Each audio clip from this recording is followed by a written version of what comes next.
To most, driving is just a mundane task between point A and point B. Nothing more. It's the frustration of traffic at 8 a.m. The feeling of sickness on a long ride. The car?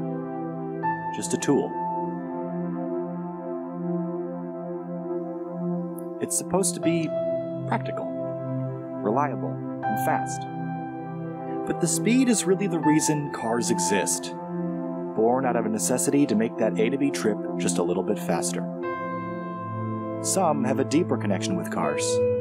Found somewhere in the bond of man and machine, a desire to be part of something bigger than yourself. It's the extension of mind and body to something more exciting than just another appliance. And these people never cared about practicality or reliability. To them, the only thing that matters is speed. We're born with a competitive nature, part of a biological necessity that is not yet worn off with time. People have raced for thousands of years, and that competition has transcended history and found its way to the industrial age. Railroads raced to build across the country, replacing the horses whose strength is still used as a benchmark for power today. And as personal vehicles became popular, the railroads died off. What once was the quickest way across the country became snail's pace in comparison. The interstate highway system expanded and cars populated every driveway. And the competition between types of transport quickly transitioned into the race to have the fastest car. Bragging rights. Manufacturers like Porsche, Ferrari, and BMW emerged in auto racing, each trying to one-up the other. Building engines became an arms race. Who could build the fastest dinosaur-powered lens? So while the passion for cars has died for most, there are still people that are fascinated by racing. The sights, the sounds, the smell of burning rubber and spent race fuel lingering in the air. This is what attracts us to the sport of auto racing. We are empowered by drivers that climb in impossibly fast cars and put everything on the line for the sake of competition. Drivers who know that one slip-up can lead to disaster.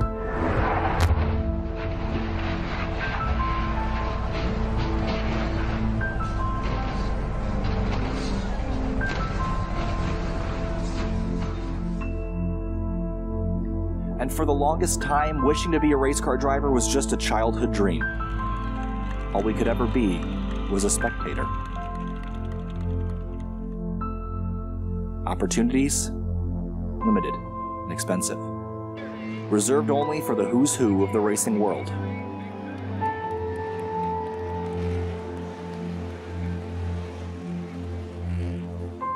Until now.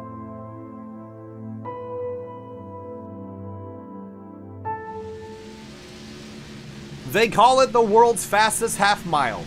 They call it Thunder Valley. And they call it the Last Great Colosseum. And they call it Bristol Motor Speedway. Tonight is round 3 of the 2019 Virtual Racing League Xfinity Series. My name is Kyle Heyer alongside Finian DeCuna and Andrew Telganoff tonight in the booth with us. And boys, it's going to be a fun race tonight, Finian. Short track racing, always a blast, especially with these Virtual Racing League guys. And after last week's run at Phoenix, there's a couple people out there that really, really want to win.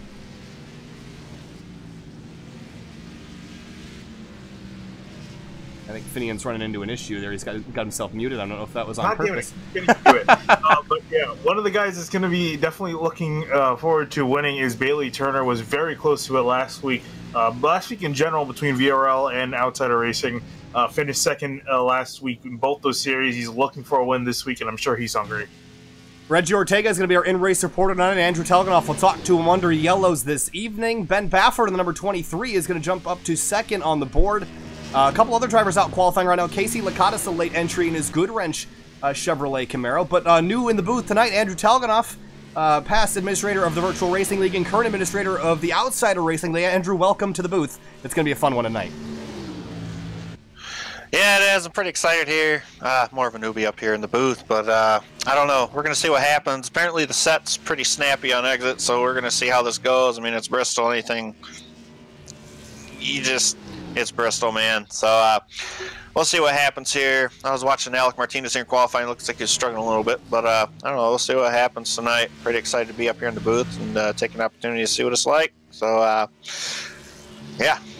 All right, lots of late entries into the race. Adam Cabot in the 77 Finian just joined in that number 77 Richmond Ford Mustang, and a couple of the Mustangs are without taillights tonight, and if there's any track you want to know when drivers are braking, it's going to be Bristol. Finian, we've seen this track in the past be kind of messy with different leagues, and it tends to be one of the rougher short tracks because it's so fast. I mean, sustained speeds of well over 120 miles an hour. What makes Bristol so challenging?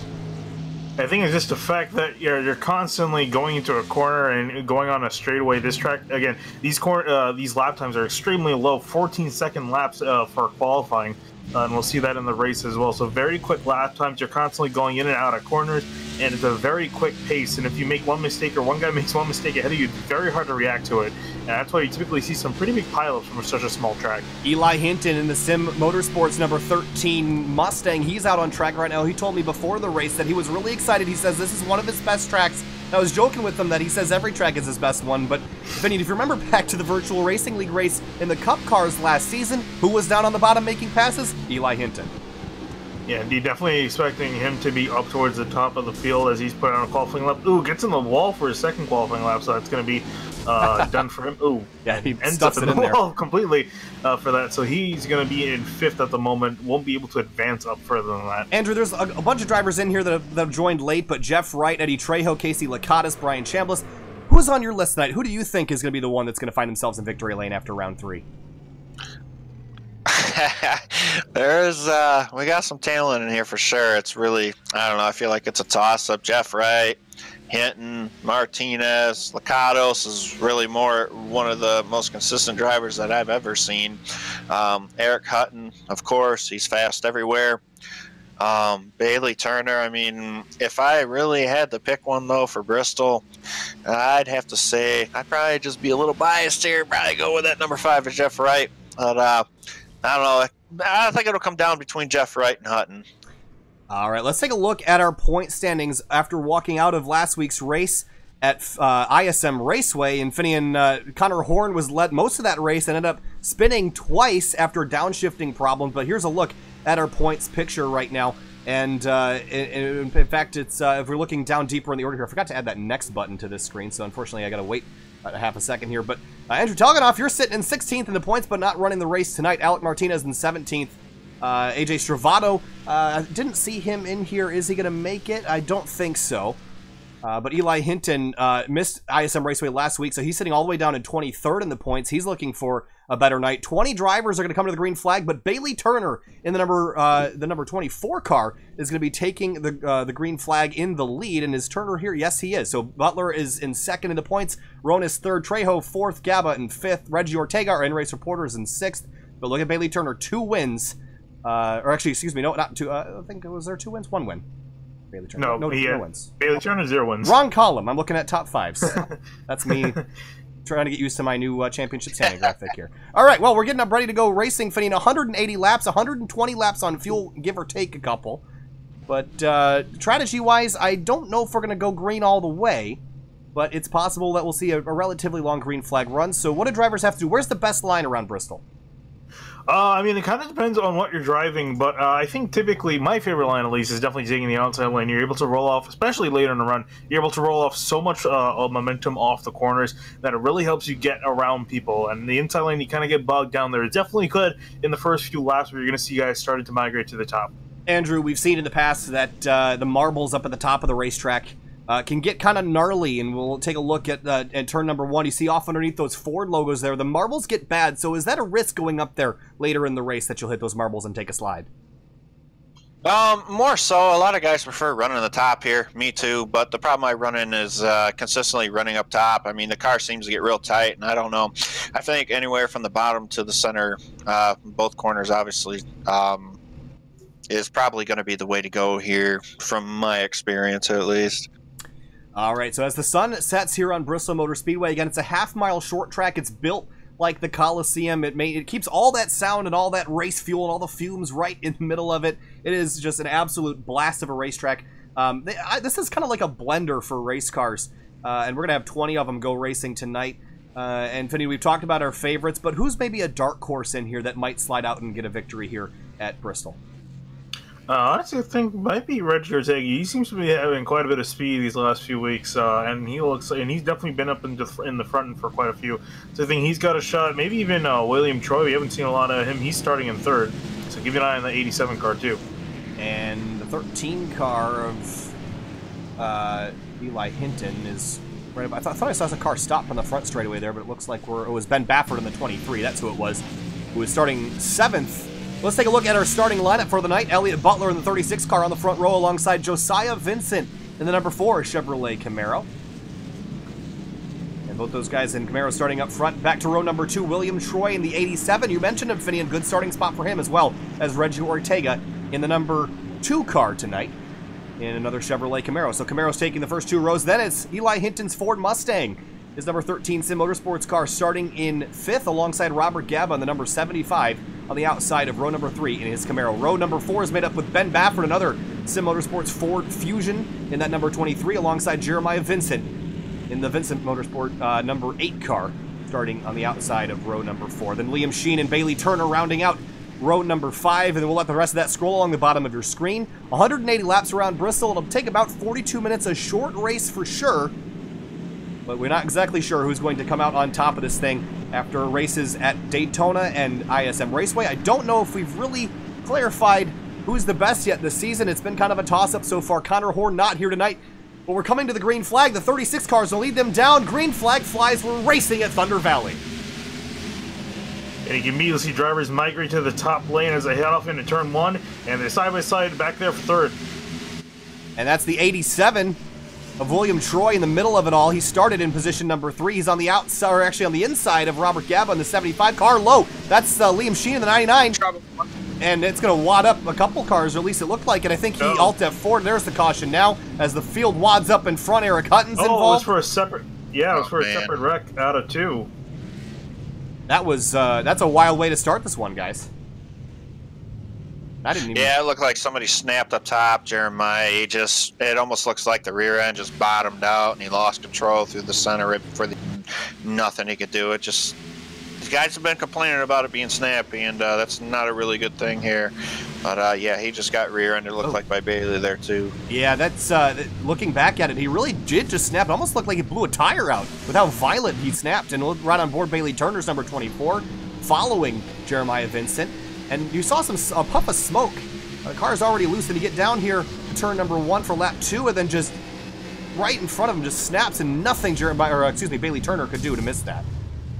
Yeah, and also Eddie Trejo and Jeff Wright, they also got collected in the outside lane too. Yeah, I was watching Jeff Wright get piled into that, and he had almost slowed down. And then that 11 car comes flying into the mix. But caution here early, taking out 2 or 3 cars, maybe 4 if you count the 88, but I don't think Eric Hutton has a lot of damage. But you know, that Liam Sheen did a great job. I think he had an issue early in Alt F4 before he could make any contact. Yeah, and he got loose off of the corner, and yeah, kind of glad that he Alt F4'd, because that could have been a nasty wreck at the angle he was coming out of. One that could have taken a lot of cars, but there's still a wreck out of 2, and that took out quite a few cars already in the early going. Andrew, a very aggressive start to this race, but I think the problem is these drivers are going to have to fight that loose setup all night. Is there a better place on the racetrack to run if your car's fighting loose? Is it safer up top or down at the bottom? I don't know. I think there might be a ride issue, or a ride height issue, excuse me.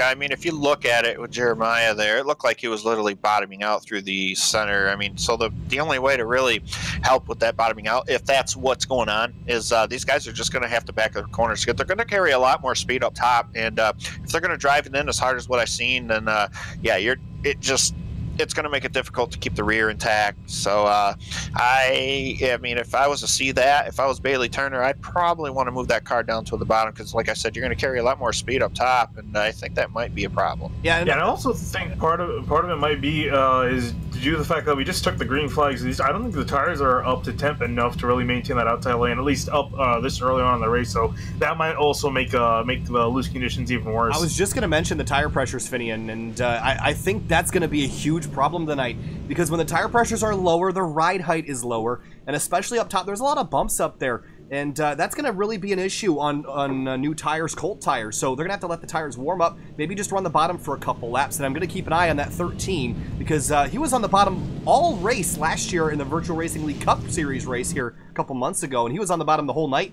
And I think if anyone's going to try to go down there, it's going to be Hinton. But we'll watch the rest of the field try to deal with this as we get the 1 to green sign from the pace car. Yeah, looks like Elliott Butler is going to remain our leader. Josiah Vincent up in second. Reggie Ortega is going to move up to third, and Troy is going to be back to fourth. So mostly the same up towards the front of the field, although a lot of guys went towards the back after getting involved in that wreck. Yeah, Butler took the bottom for the restart, which I think is interesting and notable because we saw the issues up at the top side of the racetrack. I think it's going to take a couple laps for these guys to feel it out and maybe let the tire pressures build up. But the problem's not going to get any better if they're running at 60 or 70 miles an hour. So we're going to have to let these cars get a couple laps into a green flag run. Let's try this again. Lap number 8. We're coming to the restart here at Bristol. Elliott Butler takes them back down. Green flag's back in the air. And he gets a great start off into turn 1, getting ahead of the rest of the field. Ortega now fighting Josiah Vincent for second. He's going to get that. Here comes Eli Hinton now. Oh, caution out again. Oh, man. And this time it's Baffert. Yeah, Gaba sideways down the backstretch, too. And this is, again, I think we might trace this back to a car snapping loose. Let's take a look. Oh, no. Like Baffert got rear-ended by Bailey there. Oh, yeah. Got turned. Do these guys have issues at ISM Raceway, Finian?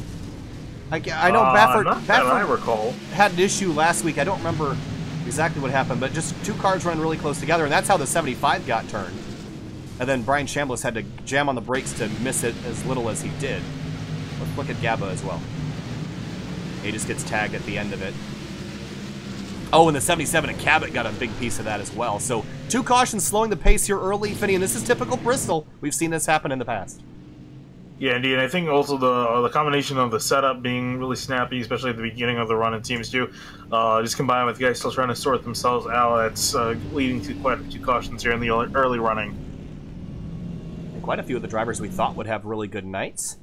Off to a poor start. But our in-race reporter is Reggie Ortega, and Andrew wanted to talk to him, so let's go grab him and let's see what he thinks about this racing. Let's do it, baby! Andrew's excited. Yeah, I'm real excited to talk about this new guy. All right, let's bring in Reggie Ortega. There he is. Take it away, Andrew. Hey, Reggie, it's Andrew, your buddy, up in the booth. You got a copy, buddy? Yeah, go ahead. Hey, buddy, I want to say congratulations, and looks like you're running a P2 here. Unfortunately, you can't get a real feel for the set here in the race. I mean, the conditions are going to change as the track goes, as the track surface cools down. In your opinion, what do you expect? And another thing is congratulations on your new baby, but overall, the race, I mean, how does the setup feel, and what should we expect going forward from here if we get a green run in here? I just hope we get a green flag run here, but if we do, I think the top is definitely going to work out. The middle seems to get really free, so I don't know, we'll see. Hopefully we can get a green flag run, but as the way it looks right now, it doesn't look like it. But thank you for the congrats on the baby. Yeah, no problem. Hopefully your wife's watching. I'm assuming you guys got 2 or 3 to go here. I don't want to keep you up here too long. But like I said, congratulations on the baby, and drive it in there, buddy. Keep it up high, and yeah, sorry I can't be there to spot for you. Good luck, and any shout-outs you want to get? Definitely to my teammates, Vincent Motorsports and Hutton Motorsports for providing some pretty good engines. All right, buddy. Hey, good luck. We'll keep in touch through the race. Hopefully not under caution all night. Yep. Thank you. That was our in-race reporter, Reggie Ortega. Thanks for that, Andrew. But coming back to the green flag here in about a lap and a half or so. And we're going to try this again for the 3rd time. And I think everyone's just trying to get these pre-race jitters out of the way. The good part is that it's Bristol. You're not crashing at 170. It's more like 120. So damage here, not going to matter too much. I think you're going to be able to salvage even a pretty dinged-up car. Yeah, indeed. We saw in the Heartland Racing, we saw some guys that absolutely destroyed cars running up towards the front of the field. So anything's possible really here at Bristol. Oh God, don't be at that race. Yeah, I mean, as long as the engine and the handling is somewhat fine, you can pretty much be missing most of the fenders and you'll be good. All right. Hey, real quick, I wanted to chime in here. Watch Reggie here on the restart. See if he drives in there real hard and gets to the outside here on Elliott. And it's all about getting that jump on the restart. Butler's been good so far. We'll see if he can do it for a 3rd time. Coming back to the green flag, and it's flying again, and immediately the 36 jumps out to a lead. and it's going to take it down into turn 1. Eli Hinton files into third. Field double wide behind him. That's looks like that's the 41 of David Mott Jr. on the outside. He's going to get single filed out. This time it looks like we've made it through about a half a lap. There's Lacatus on the inside of Alec Martinez and the number 18, but up front, it's all Elliott Butler leading the race. And for second, Eli Hinton down to the bottom. Eli trying to make that inside lane work. He's only going to really be able to make it work for a few laps, but he's side by side with Reggie, and they're pretty much dead even. Caution. Trouble on 3, guys. Trouble on 3. Oh, this time it's William Troy involved, and I think that was Ronas spun around. And, yep, Ronas got the worst of that, I think, but his car, it looks like it's in pretty good shape. But again, a third caution night, slowing the progress here early. Let's go back and take a look. Ah, I found it. Yeah, it looked like you might have had a little help there, Kyle. Yep, the 87 of William Troy get down into the corner and just tags him, and you can see, oh, the 88 of Hutton drills him there. You can see just how on edge these cars are fitting. Watch how quickly that car snaps around with such light contact. Yeah, it was just a really minor tap, and around he went, and Eric Hutton nowhere to go. He got involved, as well as the, I believe, 75 Robert Gaba, and that car is already destroyed. Yeah, it's so amazing to watch it. It's almost like it tripped a pin and it just kind of fell over itself as he got that right or that left rear contact. You see again from Hutton's view, nothing Hutton can do, and he slams into the side. That might be some more damage, and then a couple of cars get into the fence trying to miss it. But guys, if it's tire pressure related, how snappy these cars are, they're never going to get them warmed up enough to kind of solve that problem. I do know, though, that a couple of guys have come down pit road, and our leader, Elliott Butler, was one of them, and that's going to give the lead to Eli Hinton in the 13. Interesting call there. I'm kind of curious as to why he made that move, because I would say, honestly, the front would probably be the safest place to be at this point in time. Yeah, it looks like Aronis' car, or Saronis, geez, that's horrible. I choked that. Ronis' car, man, he's just crab walking, which isn't a good thing. I don't know why guys are running each other so tight, though. I mean, as a car owner, it sucks to see that happen, but again, man, I mean, if you know someone's to your outside, you got to try to give a little room, but that's just a driver talking, you know, but that's unfortunate for Ronis there, just giving plenty of room, knowing William was looking to his inside, and he got hit in the left rear. Yeah, and I think the problem with this setup that everyone was talking about it being so on edge is that, I mean, you expect to bump and bang a little bit. It's Bristol. I mean, that's what this whole track was built on. And much like Martinsville, you're expected to have contact with other drivers, and I don't think anybody's afraid of that. The problem is that when the setup is so on edge geometrically, is that as soon as you get that contact, it unbalances the car, and they'll send it right around. And that's going to be a big challenge tonight as drivers try to reevaluate how much contact they can take and how much contact they can give before it's going to trip someone over. Yeah, and it seems like this setup, unfortunately, was based off of speed, not what's the word I'm looking for? Driver. Yeah, handling, which is what we base it off at Outsiders. No disrespect to Jay Hall, whoever made the setup, but other than that, the setup, yeah, it seems like it's on edge and all about speed, but sometimes, you know, drivers are just going to have to adjust and deal with it. We got, you know, total 180 laps. We're only at lap 20, so hopefully these guys can figure it out here and give each other a little room. Maybe they'll figure it out. Maybe it'll be a little more stable, but looks like we might have one to green here possibly. Yep, one to green. The pace car lights are off, and we're going to come back down. Eli Hinton in the 13 has stayed out. The top 4 cars have stayed out, and everyone else, minus Reggie Ortega, has come to pit road at least once for tires and fuel. So the Sim Motorsports number 13 Mustang's going to lead them down. That's Josiah Vincent on the outside, and the number 4 Coca-Cola Camaro. And he'll have a shot at the lead here on the restart. Pace car pulls off. Eli Hinton brings him back down. Green flag's back in the air again here at Bristol. Again, I think everyone's on tippy toes here early, Andrew. You don't want to get yourself in trouble when the tires are still trying to get warmed up.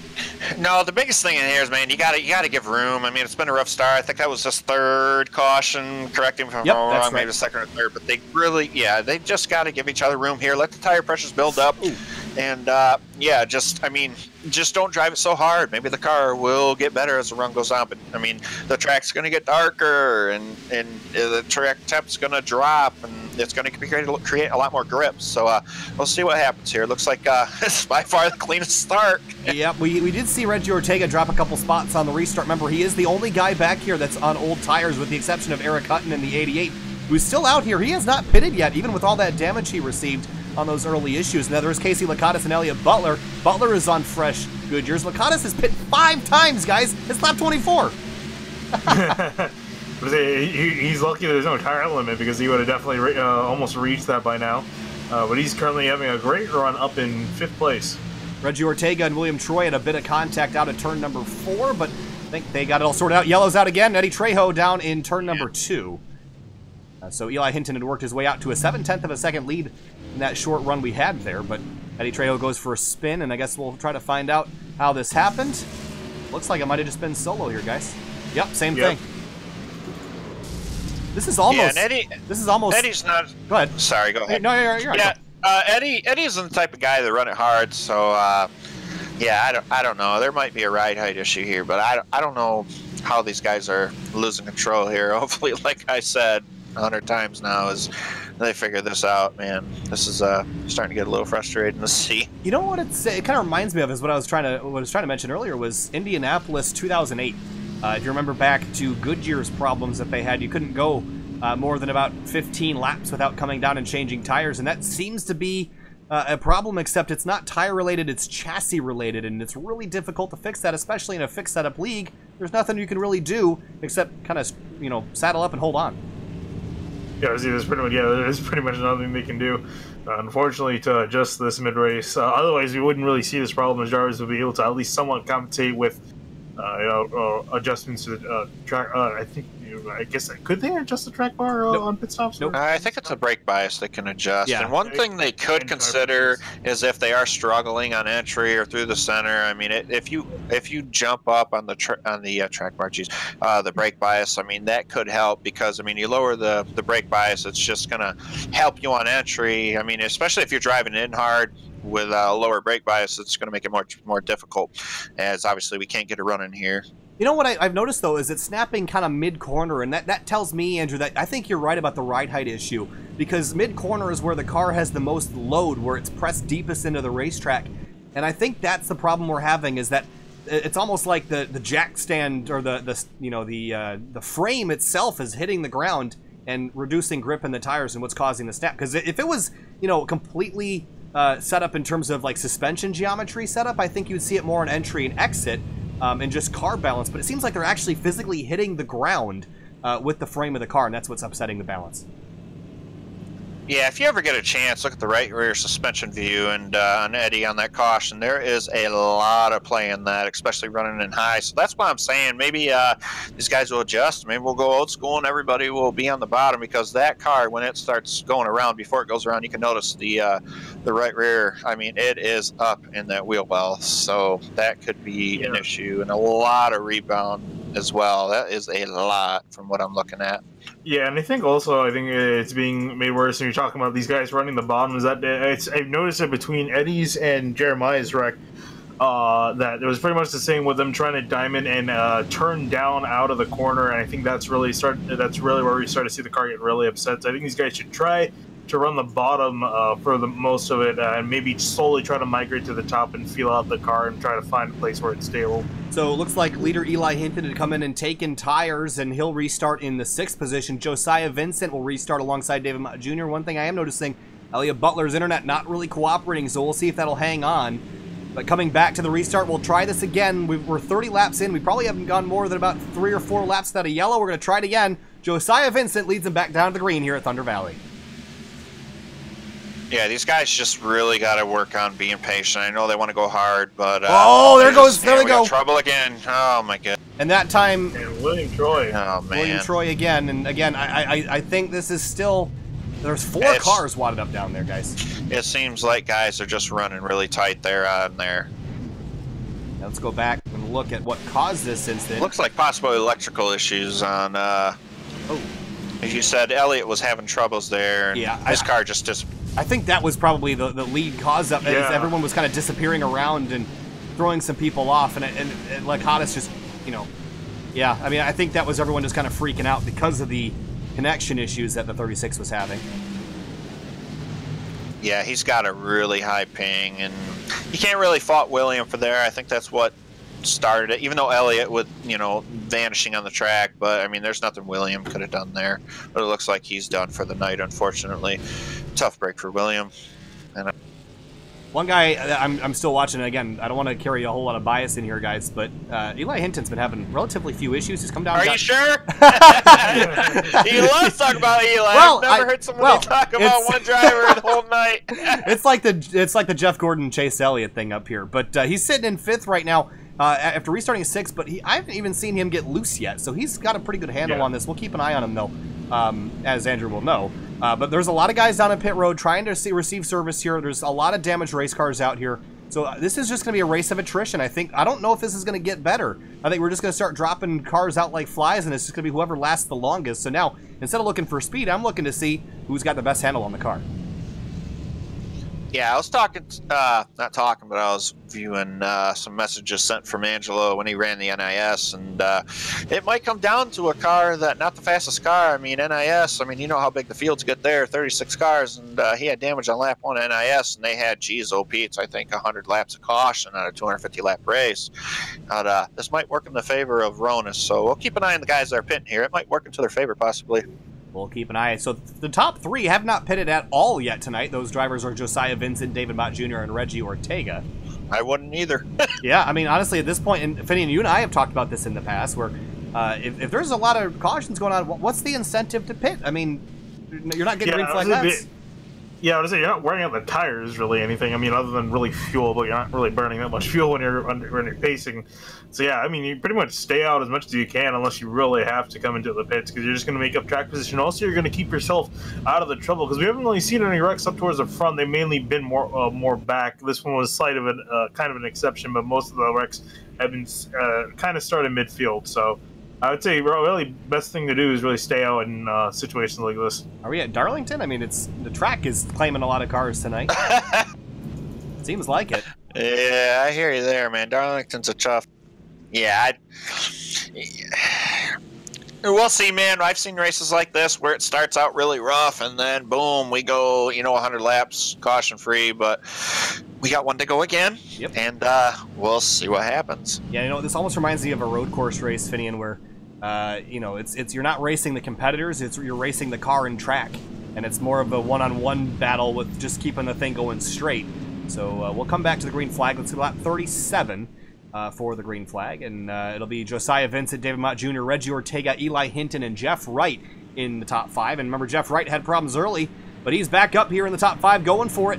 Coming back to the green flag, Ford FR500 pace cars will make the hard left back down onto pit lane. And through turn 4, the 4 car, the Coca-Cola colors, green flag back in the air here at the world's fastest half mile. Oh yeah, Hinton was looking to the outside of David Mott, and that was almost 3-1 into turn 1. Yeah, I don't know about that this early here, but he's going to try to get around and clear of Jeff Wright, the number 5, who's also been having some connection issues tonight. But we made it 1 lap at least. And here's a battle for 8th place. That's Bailey Turner in the 24 that has it. And just behind, Elliott Butler. And trouble again. Oh, man, there goes Eddie Trejo. It's a 77, a Cabot around, actually. That's the one that caused the issue. And caution's back out. Look like, again, Trejo just lost the rear, man. Yeah. I'm actually kind of surprised, but I thought he would have probably stayed away from that outside lane these first few laps. Yeah, this is what I was talking about. I don't think this problem's going to get any better as the night goes on, especially when the track is cooling down and the night comes up, because the problem is when the track gets cooler, it's going to be harder and harder to get those tires warmed up. I think if they could just get out to a 30-40 lap run, they could get those tire pressures up enough to where it wouldn't be an issue, but clearly right now, people are really struggling. So caution out again. I think let's take a running number here. Where are we up to? We're up to 6 yellows in 40 laps here early, so trouble tonight at Bristol. Well, I mean, I guess you could say it's a little like NIS, but like I said, I mean, more than half the... How many cautions did you say it had again? 6. Yeah, 6. I mean, more than half have been due to, like I said, possibly the right head issue, rebounds in the rear. Hopefully these guys can get it sorted out and go old school, like I said, and just keep it on the bottom and let the pressures build up. Pressures haven't had time to build up either, so... Looking at our race information here, 6 cautions for 25 laps out of the 40 that we've run so far. We've had 2 lead changes amongst all that chaos. But again, it's really going to be survival of the fittest. But guys, I want to take another look at some other interesting information. Bailey Turner in the 24 car, he has pitted 11 times. That has got to be some kind of record for 40 laps in at Bristol. I mean, he's definitely going for something at that point. And he's not the only one. Adam Cabot in the number 77 has pitted 10 times in his Ford Mustang. The next closest is Eddie Trejo with 7, Brian Chambliss with 6. Actually, there's Casey Lakatos and Gaba are also 7 pit stops in, and Baffert is 8. So pit road has been a busy place here early, and I think drivers are just trying to get fresh tires on the cars. And just got an update from race control. We're switching to single file restarts to kind of remedy the amount of cautions that have come out, just to kind of get these guys already strung out just a little bit, so they can get themselves sorted out, so we can have a chance of seeing less cautions. So good call. I'm liking the change. Yeah, good call. So should see some more green flag racing this time around. Yeah, I like that decision. You got to roll with the punches here, and Bristol has been a challenging racetrack, and this is not specific to the Virtual Racing League. We've seen Hardline have races here. We've seen Fuel have races here. They have never gone well. We've seen Martinsville go okay, and that's a good thing because that's where Outsider is tomorrow at 10 o'clock p.m. Eastern Standard Time right here on Sim TV. But Bristol has been not so lucky in terms of cautions. Yeah, definitely, and I think also, again, these guys kind of get a card, too, for with the setup being as tricky as it is. We've seen 3 of them pretty much cost from that alone, so hopefully they can try to remedy this. And also, the lights are on the track, so starting to get into the night earlier, so a lot of the races now going to be in the dark, so these guys should have more grip to work with, and hopefully they can use it to their advantage. I was going to try to show everybody that the lights are on, but there we go. I had to go down to the hood cam to find it. Good angles. It's hard to look up here. The stands are so high. Josiah Vincent retains the lead for the restart. Reggie Ortega, the in-race reporter, is going to be, I was going to say on the outside lane, but everyone's going to be on the outside lane here in a second as they line up single file. And David Mott Jr.'s got to get himself up in line there as well. Coming back to the restart, single file now. Josiah Vincent's going to lead them back to the green flag. Going to try it again, lap 44. Green flag flies, racing again at Thunder Valley. Oh, and David Mott's going to go to the inside. Here comes Eli Hinton on the outside. He's allowed to do that, and he's going to blow around the 41, so Eli Hinton up into 3rd place. Yeah, I like this call already. It's kind of separated everybody out. Let everyone get take a deep breath here. There's a battle in the back part of the field here, right behind Alec Martinez. It's Adam Cabot, and Ben Baffert is back here fighting with Brian Chambliss. Although Chambliss is 4 laps down. But up front, battle for the lead here. Vincent leads. Reggie Ortega going way up to the top of the racetrack. Eli Hinton down to the bottom. Yeah, Eli really starting to fight for the leader. This entire top 3, they're all starting to get clumped up together. Yeah, Reggie knows how to run this track. I mean, to be honest, the way it's going, I'd want to keep an eye on Reggie as he hits the wall. That's a jinx, but yeah, well, Eli knows what he's doing. These guys know what they're doing. Like I said, just feel it out. Keep the car bottom, midway, and let the pressures build up. Because honestly, Kyle, Finian, the pressures have not built up. It's going to take more than at least 10 laps to at least build. Yeah, and back in 4th place, Casey Lakatos has got around David Mott, who's currently dropped back. He's lost 2 spots since the restart, so he's going in the wrong direction. Lakatos is going in the right direction. He's up in the 4th, now trying to chase down the leaders. There we go, guys. We're rolling now. Eric Hutton in the 88 up to 7th after his early issues. Jeremiah Vincent was our first caution. He's back in 8th. And Bailey Turner and Jeff Wright fighting for 9th right behind him. Yeah, finally we've got single file here. So we'll see. It looks like Eli, though, up here is starting to gain on Josiah here. I didn't mention that time. That was Andrew. Yeah, my bad, my bad. I'm faster. Meanwhile, Reggie in 3rd. Go ahead, Finian. Yeah, Eli's been closed in a 10th last lap through now. That last lap they just ran through was only a few hundreds, but here he is right on the door. Josiah closing the door on him. Well, you know, he was telling me pre-race, Finian, that he thought he did so well at the Virtual Racing League Cup race last year because he could have run the bottom, and he was afraid tonight he wasn't going to be able to do that. But with it being so challenging up top, I think this is going to play right into his hands as he's chasing down Vincent and was a 10th quicker last time, and looks like he was right on pace with Josiah Vincent that time through. So Josiah now starting to go a little bit higher, trying to get the momentum, and he's actually keeping Eli at bay, and you can see him trying to move the car out there, but I think he's definitely scared of being up there too high and the car getting loose from him.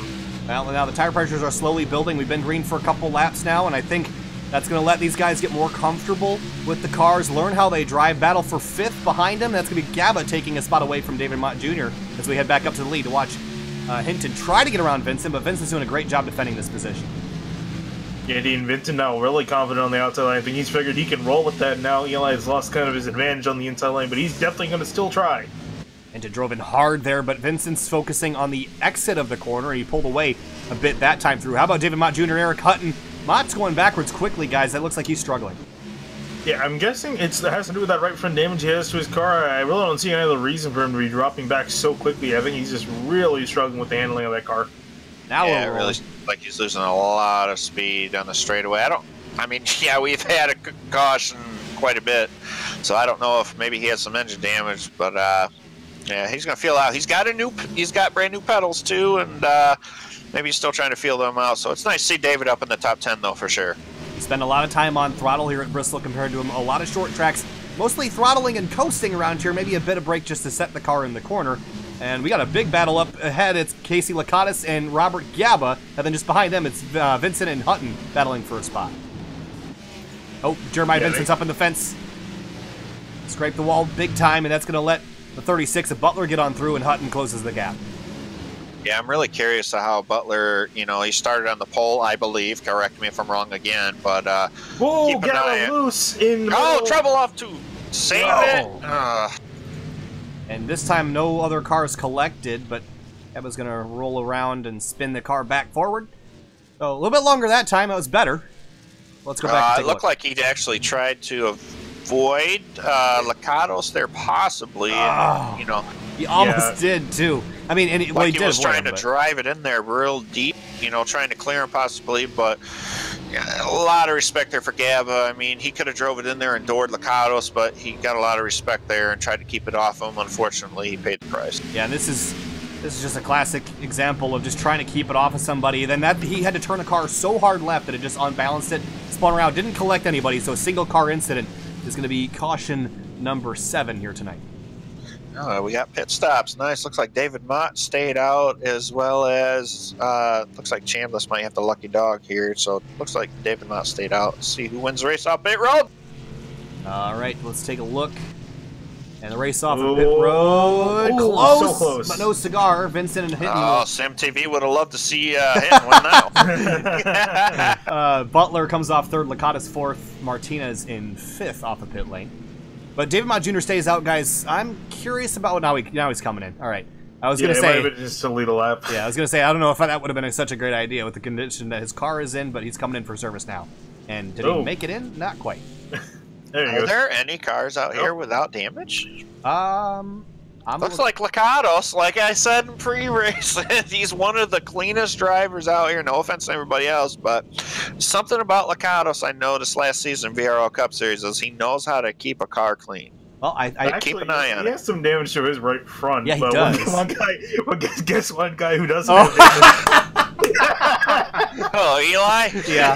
He actually, of course. And Josiah. Yeah, Josiah's also clean. them two have been up front the whole time, though. I mean, it seems like a lot of trouble's been happening from at least 5th or 6th on back. How about Alec Martinez in the 18? He's all dinged up, but he has not been really the cause of any issues tonight. He's just been kind of the victim of them, and it looks like he's coming back down to try to get that car more fixed up. Where's Reggie? We need Reggie back up here. I got a question for him. All right, let's bring out Reggie, in-race reporter. Here he is. We'll talk to him in a second once Finian grabs him. There he is. Jeremiah's got damage. Hey, Reggie.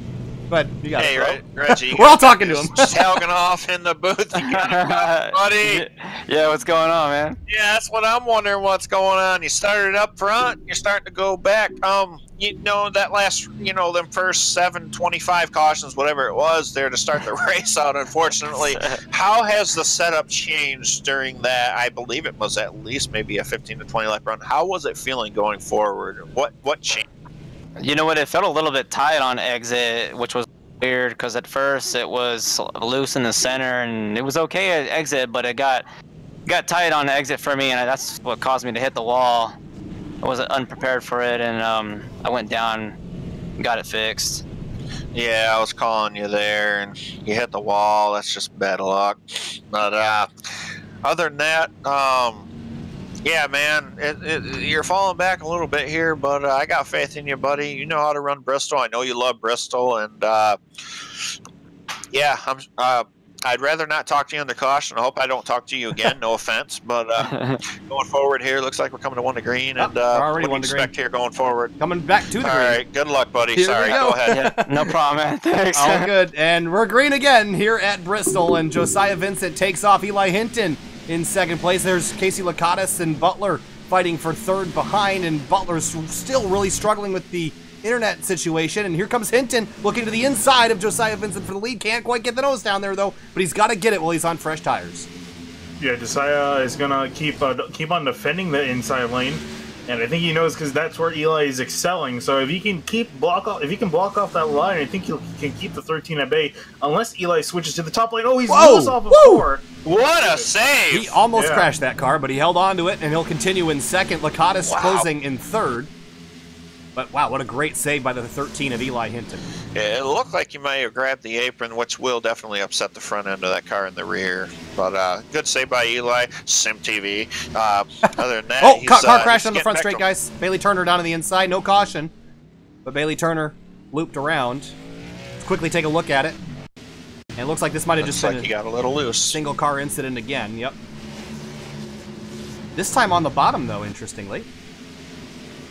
He's definitely got a lot of rear damage, though. Will definitely affect him a lot. But I didn't get a look at that if he actually got the apron or not. But you gotta let these tire pressures build up. But it's hard to say when you're up in the booth and against somebody that has a lot of damage. I can't imagine how it's affecting him aerodynamically. For the lead, Hinton's trying to get the nose in there. He's quicker, guys. It's just there's nowhere to get around Josiah Vincent. Vincent's doing a fantastic job taking the lane away from Hinton. The one thing that Hinton can't do is he can't go to the top. He does not have the speed up there, so he's got to use that bottom lane, and Josiah Vincent knows it. I was going to say, I think the only real way he can get around the 4, I think if he starts switching to the top or doing something, because he keeps the same strategy up, but Josiah knows where he's going to go, where he's going to try to make the pass. Caution. Oh, and caution's out. And this time it's going to be Robert Gaba in the 75. I think he has reset back to the pit lane, but caution out again here for the 8th time. Yeah, he retired. I heard him over the radio. He was definitely not feeling it with the setup. Cairo's chattering a lot, but looks like he may have just lost. Yeah, and Reggie Ortega got a bit of a piece of that. Shouldn't affect him too much, but nowhere Ortega could have gone. Gaba slipped down the racetrack. David Mott Jr. got another piece of damage as well. But the issues continue, and I think, again, we're starting to see the field thin out as some drivers are clearly expressing their displeasure with how the night has been going. Eli Pitt? Eli Hinton down on pit lane, yep, and that's going to be interesting. I think he's trying to get every advantage he can on Vincent, maybe to get him that upper lane so that he can make a pass. Yeah, also chime in here. Looks like Brian Chambliss will be the lucky dog in the 21. But how about my boy up to second? In-race reporter got out of that with Robert. So we'll take it there. But yeah, Eli, I'm not sure. I didn't see if he took 2 or 4. I'd assume he took 4. 14-second stop. Opinion so far, we've seen a lot of chaos out here. I know it's pretty volatile, but has anybody stood out to you in terms of who do you think is going to win? I know what you're going to say. Hey, let's just say anybody but Eli stood out. I would say probably our leader, Josiah Vincent. I wasn't sure how he was going to be able to hold the 13, but he's doing a pretty good job of holding on to the lead, and he looks like he's got some pace. Eli's got to figure out some way to get around it, because that 4 car is definitely the dominant car of this race. Yeah, just let me know when it's 1 to go. I didn't realize they moved it to single file because of all of this. But just keep your eye on the pace car lights. They'll let you know as soon as they go off. Then you're good. Yeah, 10-4 on that.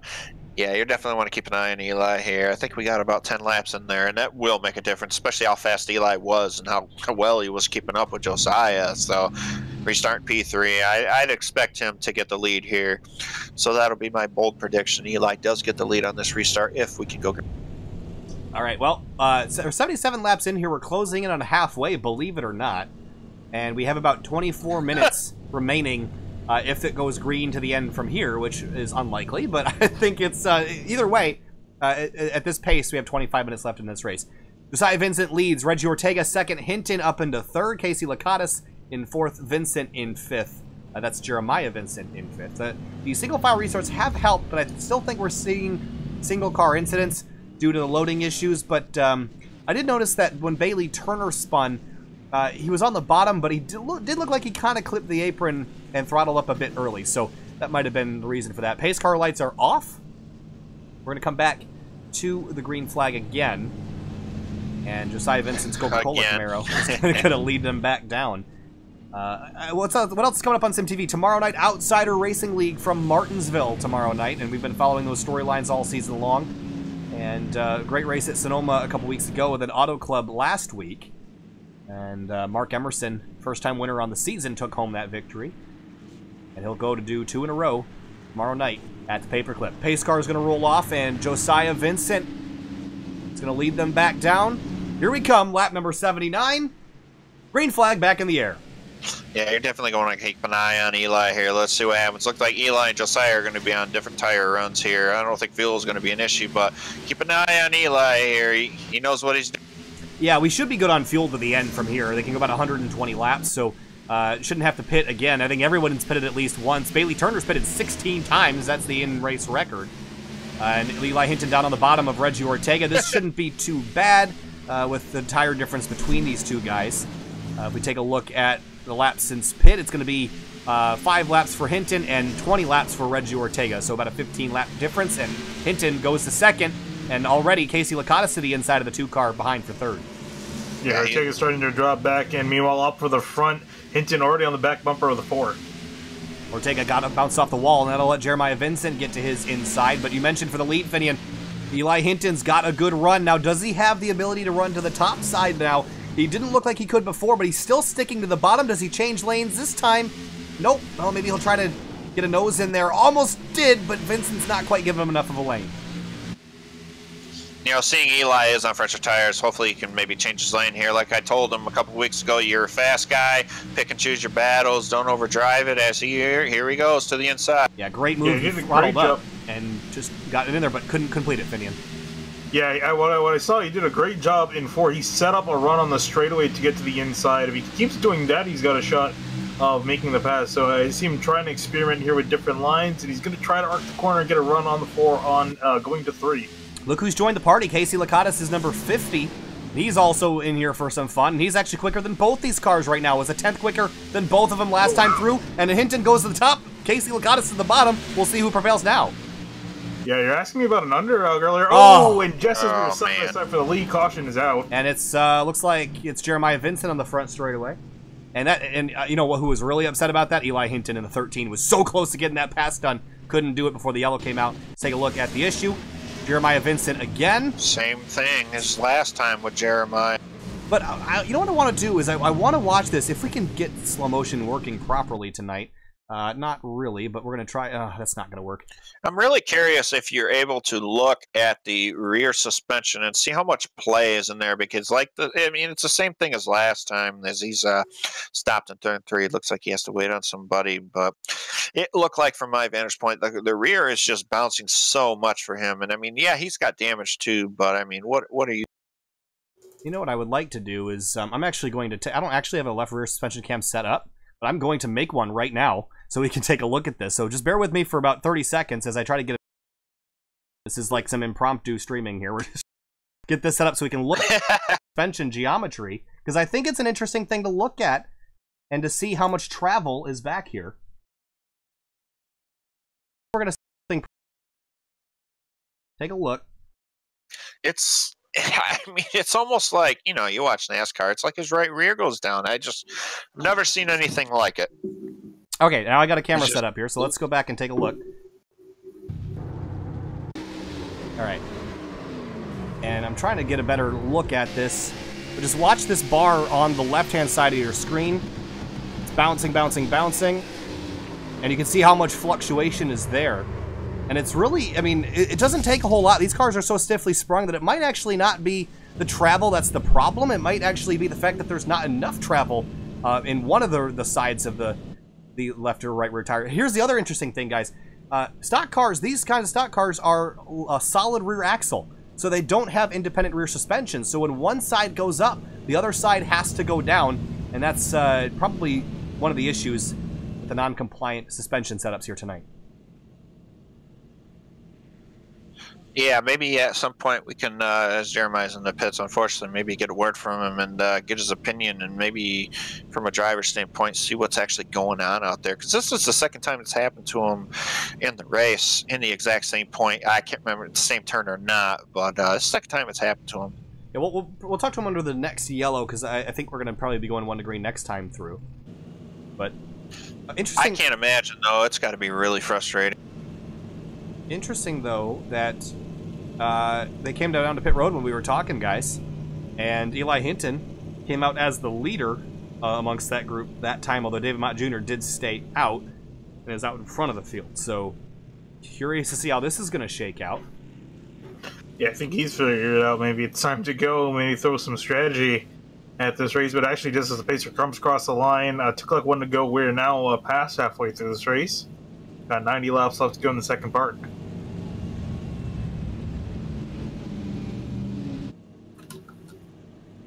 All right, we're going to try this again, and you mentioned halfway.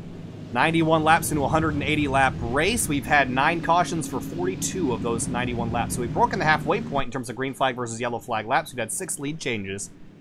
David Mott Jr. in the 41 Camaro is going to lead them back down. Eli Hinton, Josiah Vincent, Casey Lacatus, and Alec Martinez, your top 5. We'll try it again. Pace car pulls off. David Mott Jr. is going to lead them back down. Green flag's back in the air. It's nice to see Jeremiah. It's nice to see David up front.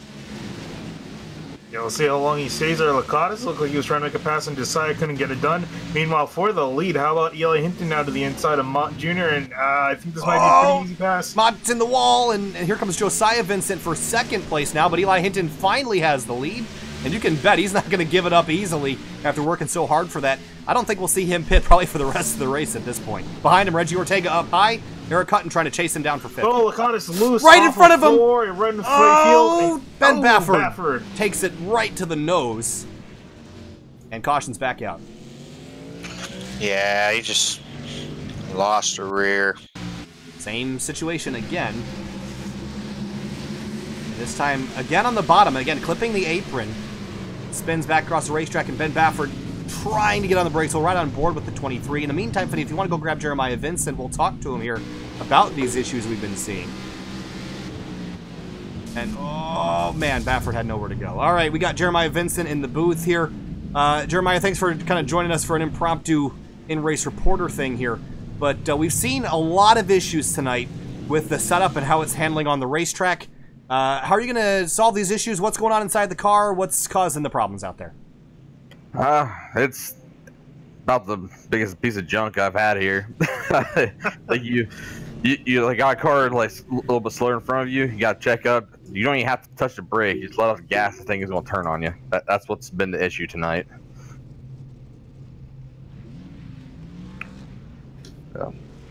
Yeah, from a driver's standpoint, one of the guys that works on the cars, I drive out there, I've raced with you. I know how good you are, and to see you lose the car twice tonight is really, really unacceptable from a driver standpoint and a league owner standpoint. But I mean, I shouldn't ask what can you do, because it doesn't seem like you can do anything. I mean, is it just unpredictable? Does it seem like, is it drive, like from what we're seeing, is it's almost like the rear, just you're losing the rear and the right rear goes down. I mean, is there any way around it? Should advice to the other drivers, just take it easy, baby it? I mean, if you're out there now still, I mean, what's any advice you give to any other drivers that are still out there? Just try to drive it like the old Bristol where they hug the bottom. Let off early going in the corner. Stay away from that high line, because once you get to that high line and you have to check up at all, you're done. I just saw what happened to Casey. Same issue. Hey, Jeremiah, does it seem like it's related to the suspension geometry, or does it just seem like the frame is hitting the ground? Because it seems like it's happening in the middle of the corner when the car is at the highest load. So is it, I mean, is it the bumps that's causing it, or is it just the way the suspension's interacting with the ground? I think it might be a little of both, because when you go in the corner, when you get the most load, that's when you bottom out. And if you have to let up at all, with all those G-forces pulling you in the corner, car gets real light, and it just turns around on you without any warning sign. All right, well, we're going to let you get back to work, Jeremiah, and if you do get back out on track, good luck out there and keep it out of the fence best you can. All right, thank you. So that was Jeremiah Vincent, and has had 2 incidents tonight. But Eli Hinton and Josiah Vincent have traded spots after that last yellow and a trade of position on pit lane. And now, I mean, we're getting to the point now, guys. It's about 20 minutes of green flag racing, about 82 laps to go.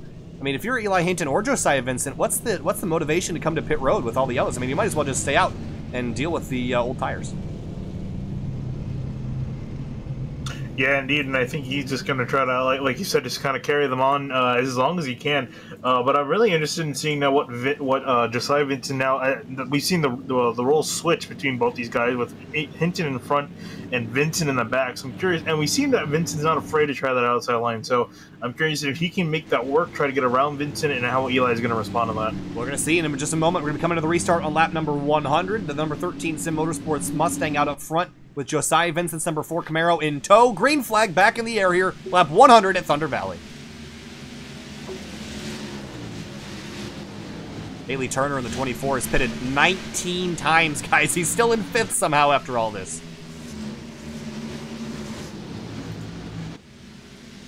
Sorry, guys. I'm having mic issues over here. You're all good, man.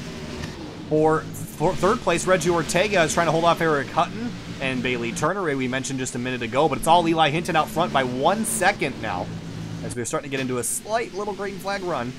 The lights have come on, the track is illuminated. Finian, it seems like Hinton's got a really quick race car out there. Josiah Vincent's on equal tires with him, but that 13 car's pulling away. Do you think we might see Josiah reeling back in on a longer run? I think so. I think with Hinton running that inside lane later in the run, I think he's going to lose some speed. We see Vincent prefer the outside lane, especially later on. Once the tires start to wear out. So I think we'll start to see Vincent slowly reeling into Hinton after about 10-15 laps. Alec Martinez slipped to 7th on this restart. There's Adam Cabot in the 77. He's had a rough night. Brian Chambliss hasn't had much of a breath out up front either, but trying to get his race car pointed in the right direction, even though it's kind of torn up. But battle for 4th, Eric Hutton and Bailey Turner. Turner's all over the back of that 88, and this is such a different race, Finian, than we've seen in the past. The inside lane seems better, at least for stability's sake, which we haven't seen that at Bristol in probably 10-15 years. Yeah, indeed. Usually people like the higher lane due to it being a little bit more stable. Again, depends on how you drive it. You can definitely make it unstable if you go up there. But yeah, and just able to carry more speed. But this is a really interesting setup where it makes the outside lane almost unusable, at least in the early parts of the run. Hutton and Turner continue to battle for 4th place now, and you see Hutton right up the racetrack a little bit. You can see how hard these things are riding, and I'm curious about the spring rates in the rear of this car especially. I mean, I think we're seeing a lot of bouncing going on in these cars, and it doesn't look like there's a whole lot of suspension compliance, and generally there's a trade-off between how soft you want the dampers to be to allow the car to soak up bumps, and how stiff you want them to be so that it doesn't change the balance of the car in the mid-corner. But we're seeing that be a big, significant story tonight, more so than the other stories that we usually follow. But Hinton out to a 1.2 second lead, and we're keeping an eye on the lap times. This time through is going to run a 14.658 to Josiah Vincent's 14.626. So a tick quicker for the 4-car right now. Yeah, I think we're going to start slowly seeing the 4-car reel the 13 in. I see Vincent now really running the high lane, trying to make it work. Hutton still, Hinton still on the low lane. Alec Martinez and Brian Chambliss. Brian Chambliss is all the way up against the wall. He's been there since the restart. He's making that work for him. He's closing in on the 18. But again, now the question is that going to be a problem later? And we heard some chatter that the setup is really loose at the start, but then gets super tight after a couple laps. Ben Bafford in the number 23 has been to pit road, and he's going to return back to the racetrack. There's Elliott Butler in the 36. His night after starting on the pole has kind of gone from bad to worse. He's 11th, 1 lap down. But keeping an eye on that lead, Finney, and Josiah Vincent's closed in a couple tenths. It's now 9 tenths between the two leaders. Yeah, Hinton really slow lapping as he comes across the line. Still pretty slow out of that 13, so he's starting to lose some speed. Vincent and even Ortega too, he's starting to reel into the leader, so we can see a potential 3-way fight for the leader soon. Ortega's up at the top of the racetrack. Sorry to cut you off there, Andrew. Go ahead. Yeah, it looks like the top 3 are separated by less than a tenth. As that time, it looks like the fastest car that time was Josiah, followed by Reggie, then Eli. So, hopefully Reggie gets a little faster than Josiah and Eli slows down, and maybe we'll have a nice 3-car battle. I think we're going to see that for sure. I mean, Eli's definitely quick on the short run, but as the car tightens up, it seems like it's going in the favor of Josiah Vincent. And that time through again, the same situation, although Hinton was the second quickest car. How about that time? Just like it was the first time, Josiah Vincent's the quickest, Ortega second, and Eli Hinton third out of that front group. Yeah, seems like tires are going to matter. I didn't see, I'm assuming Josiah just pitted. Yes. That would explain why he's a little faster, but it might even out here.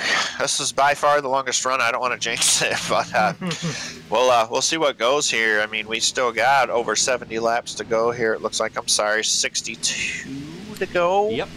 So they should be good on fuel, but we'll see how Eli can handle the pressure if Josiah does get there. Here's a great he shot, ran guys. over 15 seconds last time through, and still now his lap times are creeping over 15 seconds. Josiah's still under, or just about at that mark. Here's a great shot, guys. The gyro cam on board the 13 of Eli Hinton. Watching through the corners, guys, this camera is buffeting all over the place. It's like there's no springs in this car. It's like it's just like a train just like glued to the ground, bouncing through the corner. You watch how violent this is here. Go down off into the corner, you hit these bumps, and the whole camera's shaking back and forth. That car is bouncing, and when it's bouncing, it's not gripped to the racetrack. So that's what these guys have been dealing with. I think it's just oversprung. I think that's really the issue. Yeah, it seems like it could have been built for speed. I don't know, but yeah, it's got to be nerve-wracking from a driver's point of view. Like I said, I haven't been out there, but judging by the gyro cam here in Eli, that thing is bouncing like it's at Atlanta, and it shouldn't be doing that, especially with the progressive banking. This kind of reminds me of the old Bristol, how rough it was, but with the progressive banking, it shouldn't be that rough, but you got to deal with it, and it looks like Josiah is getting there, and so is Reggie. Yeah, there's a pass for 6th position. Alec Martinez to the inside of David Mott Jr. and tries to complete the pass, couldn't quite do it. Close. They get close out of turn 2. Yeah, he's going to keep trying. Also, battle heating up for 4th place between Bailey Turner and Eric Hutton. And Turner's trying to get down there. That car is torn all to shreds, but aerodynamics don't mean a whole lot around here. I will note, though, that Josiah Vincent's chase on Hinton is slowed. He got up to about a half a second behind it and has been unable to close further. Oh, big battle, though, behind. Mott in the wall hard out of turn 4. Yeah, I was just about to say, look at that battle, because Butler's now caught both these guys, but he has nowhere to go. Wow, this is tight. 5 cars in a bunch. Oh, and this is going to make everybody nervous around the racetrack again. One thing we haven't talked about a whole lot tonight, guys, how quickly you come on incidents. I mean, there's really no way to avoid them. If they happen at one end of the track, you got basically 5 seconds to get down to 0 miles an hour. And we know that often that is just an unattainable feat. So if these guys crash, the leaders are not that much farther behind. So let's actually take a look from the TV3 cam. There is Alec Martinez, and here is Eli Hinton. They're separated by about a half a lap. Again, only about 5 seconds to react to any kind of incident. Coming in up to about 50 to go here at Bristol. This has been the longest green flag run we've seen.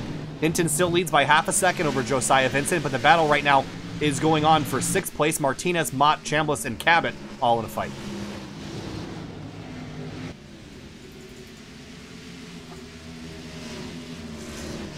Yeah, it looks like everybody's pretty much single file here, but Josiah's inching ever so close. He ran almost a whole tenth faster than Eli. It looks like Josiah is running a little higher than Eli. Eli is really driving it in a lot harder. It's going to put a lot more wear and tear on that right front, and Josiah's he's figuring it out. He hasn't changed his line the whole race, so he's been getting the runs off the corner. He's not only going to get in on a straightaway, but yeah, wow.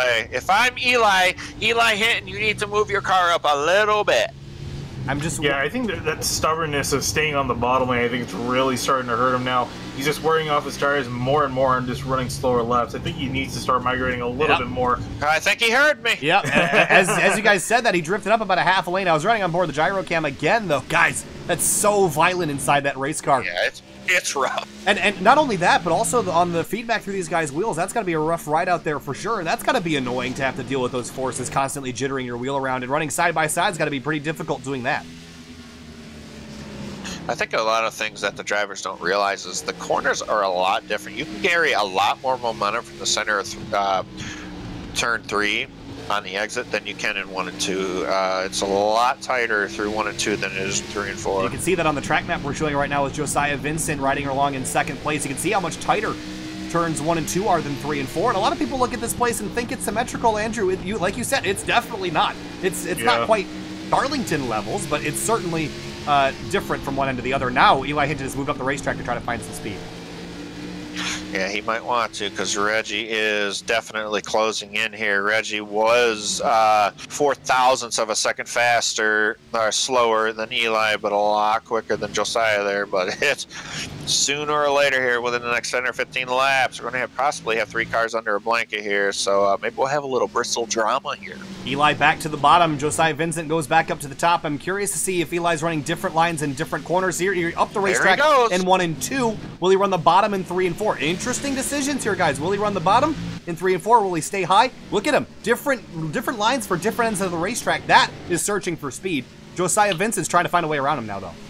Yeah, I think it looks like Hinton's not afraid to go defensive on the high lane as Vinson was trying to look down low, so he's definitely not that stubborn. But here comes Vinson now to the inside. Eli going to try to run the top out of the corner. Oh, he really threw it in there. Oh, they were playing with inches there, but Eli Hinton holds on. Now the question is, will Vincent burn up his stuff trying to get around Hinton here? We saw Hinton burn up his stuff when he tried to get around Vincent earlier in the night. And this pass, remember, was made under yellow in the pit stop sequence. So these guys still haven't figured out how to pass each other on track yet.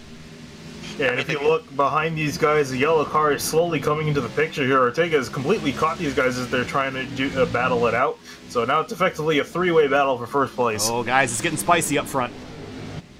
Yeah, for sure. If I'm Reggie right now, if I know how fast I am going to take it easy on entry, not burn it up through the center, keep running my line, and not overdrive the entry. Because especially when you're visually seeing you're gaining, if I'm Reggie, I'm going to hit my marks. And I mean, if Josiah gets to the inside of Eli, it's going to be proven difficult to pass. These guys are, you know how Eli is. He burns his stuff up. If I'm Reggie, take it easy. Reggie, I think, is in the catbird seat right now. I definitely agree with you. Wow, Reggie, oh, he's just kind of sizing these guys up. Really easy to pass them when they crash into each other, guys, and I think that might be what he's waiting for. We might see the aggression level start to tick up as we close in on 30 to go. Yeah, I think also what he should do, I think this probably might be what he's doing too, is just waiting for Vincent to try to make the pass. I'll let him do all the work, and then Ortega can try to squeeze on by Hinton and then just have to deal with Vincent. So, again, just really, like Andrew said, just save your stuff, wait for the opportunity. Lap traffic coming up here, guys. This is going to get interesting. That's Casey Lakatos' number 50. Now they're side by side. Which lane does Lakatos choose? It's going to be the inside, and Hinton might try to use the 50 as a pick to keep the 4 car behind him. Yeah, it looks like Josiah's got no choice here. I mean, if Lakatos goes high, he's going to hurt Eli. If he goes low, he's going to hurt Josiah. All Josiah can do is just work around him on the outside. But I still say keep an eye on that 2 car, man. He's still sitting right in the draft of that that second place car, right in the spoiler shadow as they head through 1 and 2 this time. And Reggie's running a similar line to Hinton in 1 and 2. We'll see where he runs in 3 and 4. Right in line with Josiah Vincent and Eli Hinton. So Hinton's been searching around for speed. Looks like he's found something, at least enough to keep Josiah behind him. But Reggie Ortega, again, is sitting in a great spot if these front 2 get together. We have 30 laps to go, guys. That's literally 7 minutes of racing around here. We're getting close to it. Josiah's all over the rear bumper of the 13. Will he use it? Or is it too early? They got the 41 up the road there. He's got to plan this out. And the 13 Hinton gets stuck behind. Oh, 3 wide. Here we go. Oh, somehow the 13 hangs on to that lead. 3 wide for a moment with the 41 on the outside putting him a lap down. But Hinton holds on. Vincent now in the clutches of Reggie Ortega out of turn 4. Yeah, I mean, clearly you can see Josiah is faster, but, I mean, Eli's taking it away from him, the lane. You know, Josiah would prefer to run, but seems like Josiah is beating him from the center off. So, I mean, if he can get to his inside, I mean, he can drive it in hard, try to clear him, but he's got to be careful of pushing it up and getting into him. But, hey, it's Bristol, baby. You do what you got to do. I've been there, especially with the...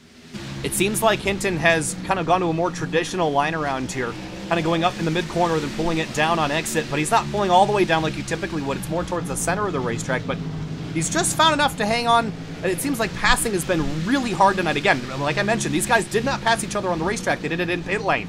So I don't know if Josiah is going to be able to complete a pass on the bottom. I don't think we've seen a pass completed this late in the run on the bottom, but he's going to have to try something here shortly. If he wants to win this race, he's got to make the pass. Again, that's a tall order to do, and I'm curious on how he's going to do it. Ortega's still sitting right behind these guys in case they get together. We're closing in 25 laps to go here. At 20 to go, the ticker's going to change over and count down the laps instead of counting up, and that's when we know we're getting close to the end of the race here. 6.5 minutes to go. Who's going to get it? One of the top 3 guys, Hinton, Vinson, or Ortega. They're all in the catbird seat. Then it's 2 seconds back to Hutton, so it's going to be one of these front 3 here if it all goes green. Yeah, I'm really surprised Eric's only 2.5 seconds back. But I'm going to keep an eye on Eric here, see if he gains any time here. But keep an eye on that 2 car and keep an eye on them front 2, because I know Eli kind of cracks under pressure, but I got faith in him. He can do what he needs to do as he goes through the inside. Slip up for the 13, but it's going to be enough. That run on the outside lane, guys, it seems like that bottom's really difficult to make a pass. The 4 cars alongside. And he's got Eli right where he wants him now. Now he can run him up the racetrack in the mid-corner and help make that pass, but Eli's going up the racetrack to use that run on the straightaways to keep the 4 car from being able to get up alongside. So now it's defensive for the 13. He's going to let the 4 have the lane and just prevent him from passing by using that run down the straight. Into the wall out of turn 4. Ooh. And here comes Reggie, little by little. And Hinton maintain the run off the corner. Josiah is there. It'll be 20 laps to go this time by the 4 poles even, but it's not going to be enough just yet. The 13's going to clear him out of turn 4. 20 laps to go here at Thunder Valley. We were marred by cautions in the first half of this race, but now it's an all-out dogfight between the front 3 cars. Eli Hinton, Josiah Vincent, and Reggie Ortega. Who's going to get back to the line first? Less than 5 minutes of racing left. Yeah, I think if we're going to make a pass at the inside run, I'm seeing out of the 4, I think he's going to have to lick the stamp and send it. And he's going to have to make some sort of contact with the 13 because it's so hard to keep the momentum going on that inside. I'll call him the mailman if he completes that pass and lick the stamp and send it, but Josiah Vincent sitting in second has not been able to pull more than alongside with Hinton. He has not tasted the lead yet, but I know he smells blood in the water with Hinton making that mistake a couple laps ago, getting into the fence out of turn 4. Now look at Josiah running up the racetrack alongside Hinton. He's trying to get some of that run out of turn 4. Now Hinton loose. He might burn up that right rear tire, make it harder for him to hang on. Yeah, not only the right rear, but I mean, you can really tell, watch Hinton here as he goes into 3 here. He really drives it in there and brings that car way up. Oh, a little different there, a little lower, but, you know, Josiah really gets to run off, and here comes Reggie. I'm telling you, watch this boy.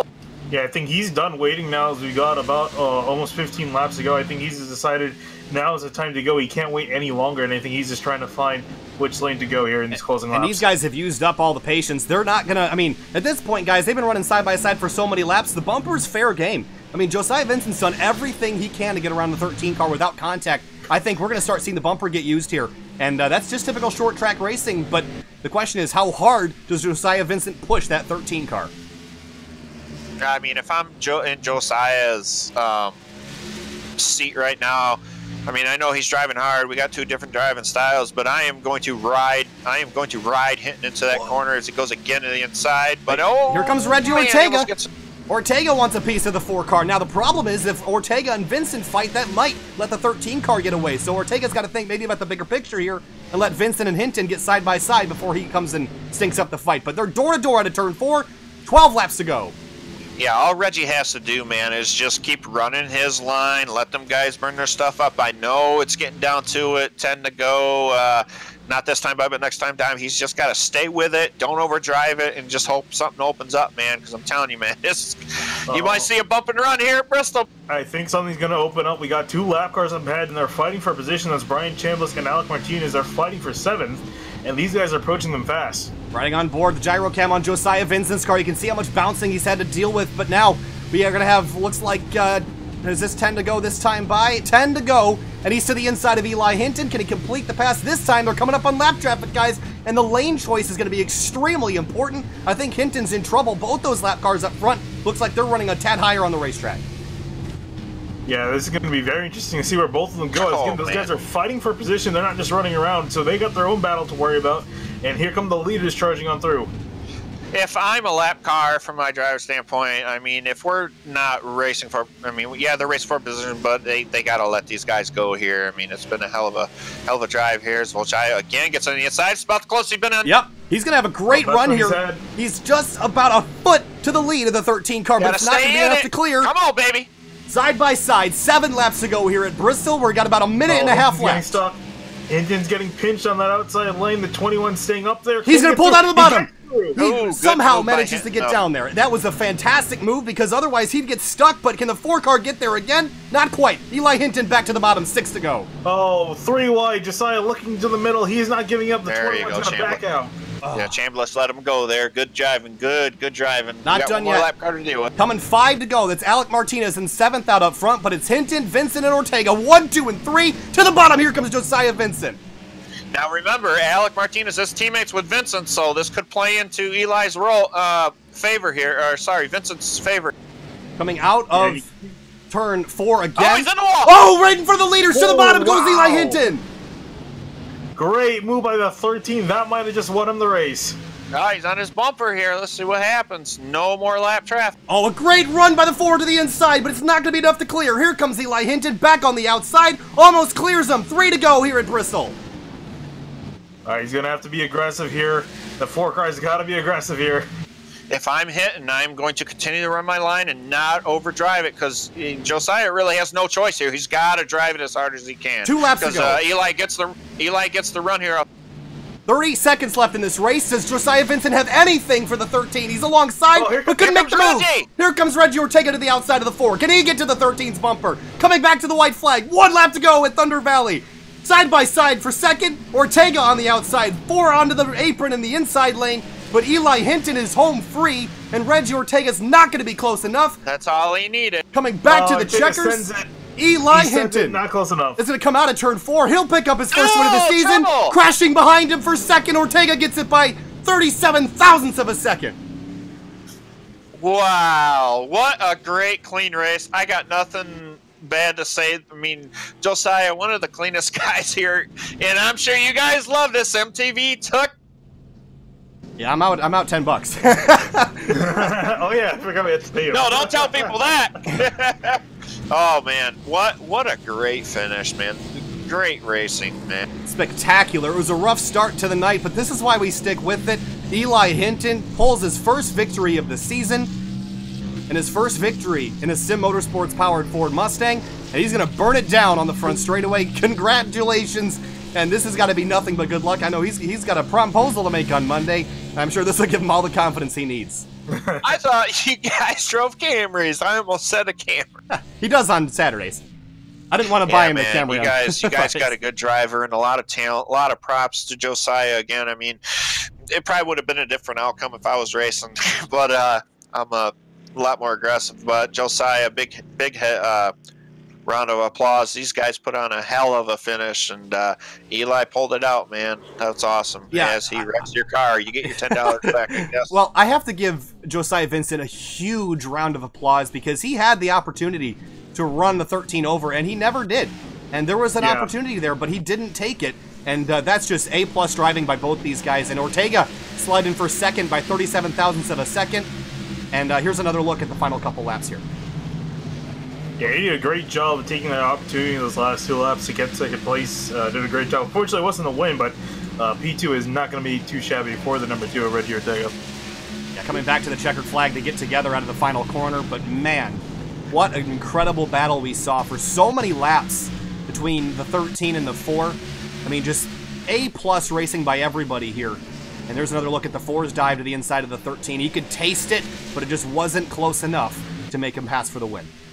Man, that was fun. That was fun. Oh man, this is better than driving. And this is why we stick around even when the races are a bit rough. Let's take another look at the caution information, guys. 10 cautions for a total of 50 of the 180 laps. But guys, the whole last half of the race was essentially clean and green.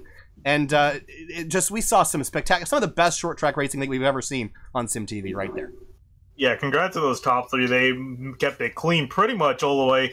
I mean, right up to the line, but at that point, no one gave any any more to give. But yeah, those guys kept it clean for all that racing. They definitely could have made it dirty at any point, but they tried racing it out to the end. Fantastic race. And we also want to take a quick note. I'm trying to get my results to show more than 13th because there was a lot of cars that didn't ever end up making it to the finish. First of those being 14th of Robert Gaba, Jeff Wright in 15th, Eddie Trejo 16th, Troy 17th, Ronas 18th, Liam Sheen 19th, and Emerson did not start. But again, Reggie, Ortega, and Vincent came across the line 37 thousandths of a second separating those guys. I mean, that was one heck of a finish, and that's when Josiah used the bumper, but just a tad too late to get a victory. Yeah, man, that it was a rough start to the race, but man, that finish really made up for it. Unfortunately, the setup wasn't everything, but yeah, that was, I don't know, man. I have so much more fun broadcasting. This is my first one, and I appreciate you letting me do this with you, and maybe I'll jump you with you tomorrow night, because I tell you what, man, that was a blast. Got a little fan club in the chat section there, so you're obviously welcome back tomorrow. But let's go to break for a minute. We'll be back with your winner and a couple others in a moment. Stay with us. We'll be right back.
Welcome back live to Sim TV. We're here with third place finisher Josiah Vincent. And what a crazy ending to that one, Josiah. I know you wanted another spot or two better, but just walk us through that battle with Reggie and Eli. I mean, that was some of the stuff of legends there here at Thunder Valley. I mean, inside, outside, lap traffic, dodging bullets left and right, but coming home third by 37 thousandths of a second. What was it like inside the cockpit of your number 4 car? Well, I guess I'll have to say that's probably the funnest time I've ever had near racing here at Bristol. it's good to be able to race with guys like that, hard and clean, lap after lap after lap. It was a lot of fun being able to try and switch lines, trying to figure out what was working, and I just couldn't get that bottom rolling good enough. I could get up to him coming out of the corner, but he had that high line down pretty good. So just good hard racing there at the end. How did the balance of the car shift over the course of the run? We saw both you guys searching inside and outside later in the run. Where did you feel like your car was best about 30, 40 laps into the run? I seem to find my groove kind of in the middle of the corners. Like I'd enter kind of in the middle and just kind of hang the middle and, come off there. But the car felt pretty neutral to me as the run kept going. Like it felt like it was easier to drive, actually. But I felt like I was the strongest probably coming out of 2. And I was pretty decent coming in the 3 and 4. But he just had that top line rolling. There's nothing I could do unless I wrecked him. And didn't want to do that. I try to race him as clean as I can. So they say there's nothing you could do. If you could go back about 5 laps to the end of the race, would you change anything you did, or are you pretty happy with how things turned out? Yeah, I think there's a couple things I probably should have stuck with a little more. I probably should have rode the corner in a little higher, just kind of followed him in, and then try and cut down center off. Maybe I could have got a better run. Maybe try to slide up in front of him, maybe in the next corner or so. But all in all, pretty good race. It was pretty rough to start. Hopefully it wasn't too boring, and for all the viewers out there. But once we got going, I felt like we put on a pretty decent show up front there towards the end. Absolutely, Josiah. Congratulations on a solid 3rd place finish. Thanks for talking to us, and we'll see you next week. Yep, thank you. Next, we're going to talk to, actually, Andrew is going to talk to Reggie Ortega. And Andrew, we're just going to let you take this one away. Reggie, my buddy, my bro, man, what a job tonight, man. I mean, you started, I believe, 3rd or 4th. You fell back there a little bit at the beginning of the race. Maybe you were struggling a little bit, but the cautions, I mean, it was ridiculous. I mean, pitting, not having to pit. But finally, you got to run there at the end. And take me through that last pit stop and then finally getting to where you wanted to be, putting yourself in position. What was going through your head them last 40 laps behind Eli and Josiah? Man, I knew Eli was going to run the bottom, and I knew I was going to run the top regardless. And Josiah was running a pretty good lane too, good enough to be comfortably, to be able to catch up. I knew Eli was eventually going to run his tires, so I was hoping he wasn't going to go up high because, that's where I was running, and I was running really good there, and I was hoping he wasn't going to figure it out. But once he got up there, it was definitely a lot harder to catch up to them, but man, I really wanted that one really, really bad. I love Bristol so much. One of my favorite all-time tracks, and I really wanted that one. Yeah, it takes me back when I was spotting for you a few months back, running the K&N car and giving you advice here and there. I mean, when it came down to it at the end, were you just... I mean, obviously, you were hoping for a mistake there. You took advantage of it there at the end when they got side by side there, and it looked like Josiah slipped up a little bit. But I mean, you don't understand how excited I am for you, man, to come home in P2. I'm a loss of words. I expected you to win. That's my priority. Reggie wins, but he didn't tonight. You came home P2. I don't want to take too much time away from SimTV and Eli, with their winning interview, but any shout-outs you want to make, man, you did a great job, and, man, I am so proud of you. You ran a great race. Thank you, Andrew. Thank you. I definitely want to thank Mark, for VRL and SimTV for you guys broadcasting this stuff.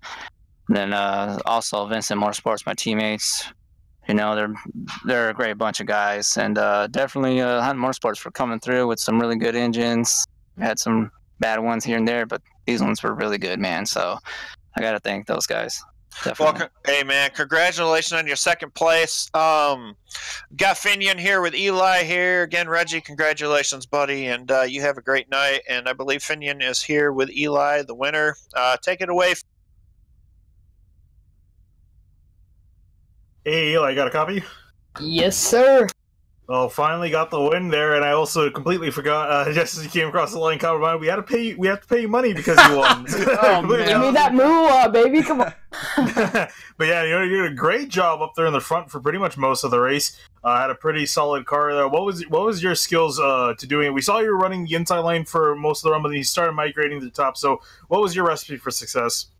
Well, we had that long run, and first 20 laps I was kind of hooking the apron. I thought I was saving my tires pretty good. Like, I really thought I saved my tires, and all of a sudden Josiah caught me second and a half back or something. So I was like, well, crap. So it's so easy to pass on the high side, and it's really hard to pass on the inside. So I moved up to the high side, and it was hard for him to pass me. I'm just surprised I held him off for however many laps that was.